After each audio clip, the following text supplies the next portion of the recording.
আসসালামু আলাইকুম। আপনার শিশুকে সারাদিন পড়ো পড়ো পড়ো বলে আপনি তো আবার তাকে নষ্ট করে দিচ্ছেন না।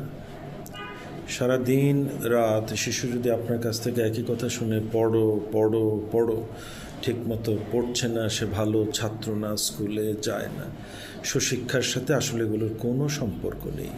তাকে আগে বুঝতে দিন, আপনি তাকে বুঝুন ভালো করে, তাকে কিভাবে মোটিভেট করলে, তাকে কিভাবে লিড করলে সে জ্ঞানের জগতে প্রবেশ করবে। আপনি আগে নিজে তৈরি হন। একজন স্বশিক্ষিত পিতামাতা হিসেবে আপনি কতটা তৈরি আপনার শিশুকে আপনি গাইড করার জন্য। আর জীবনের পাঠশালায় এটি শিক্ষা দেওয়া হয় না।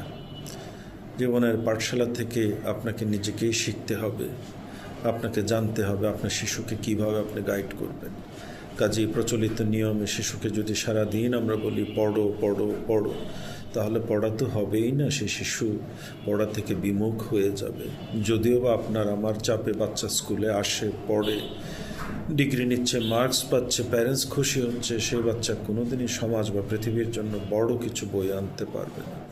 সেই বাচ্চাই আনবে যে বাচ্চার গাইড, যে বাচ্চার প্যারেন্টিংটা চমৎকার হয়, যে বাচ্চার প্যারেন্টিংয়ের মধ্যে আপনার সহানুভূতি থাকবে, সেখানে খেলাধুলা থাকবে, সেখানে আপনার ব্যক্তিত্ব, তার যে চিন্তা বিকশিত হওয়ার সুযোগ আছে থাকবে, সেই বাচ্চাই দেখবেন পৃথিবীতে বড় হয়, মানুষের জন্য কাজ করতে পারে, পৃথিবীকে অনেক কিছু দিতে পারে।